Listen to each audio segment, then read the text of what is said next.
beaucoup. Christophe Di Pompeo.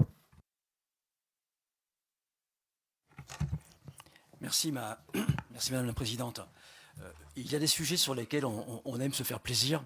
Et je pense que dès qu'on parle de recherche en France et à l'Assemblée nationale, on se fait plaisir et on enfile les superlatifs. Excellence, je les ai notés, excellence, performance, reconnaissance. Et c'est vrai que nous sommes bons. Il n'empêche que, Madame la Présidente, vous l'avez dit en propos liminaire, notre classement au niveau mondial ne cesse de baisser. Donc il faut se poser des questions. Et je pense que le travail qui a été fait par Cédric Villani sur l'intelligence artificielle permet de poser la question.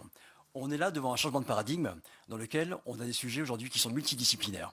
On travaille à la fois, on peut travailler avec des médecins, avec des sociologues, avec des mathématiciens, des algorithmaticiens, etc. Et donc il faut qu'on se pose des vraies questions. Aujourd'hui, on a en France un système de recherche qui est basé sur la spécificité, sur la spécialité, l'hyperspécialité de chacun.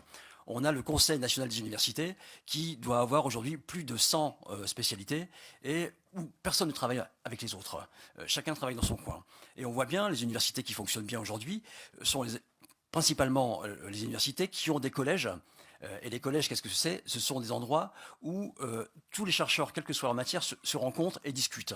Donc je pense qu'aujourd'hui, nous devons, et c'est ma question, si pas supprimer le CNU, parce que là ce serait la révolution, penser à un nouveau système de recherche pour avancer sur ce genre de sujet.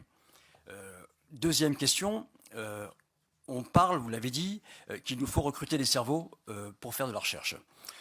Aujourd'hui, alors en quelques mots, les chercheurs de base, ce sont les maîtres de conférences des universités, qui forment la grande armée des chercheurs aujourd'hui. Pour être maître de conférence aujourd'hui, il faut faire 8 ans d'études. Il faut être bon déjà, il faut être choisi, il faut être sélectionné, il faut faire 8 ans d'études.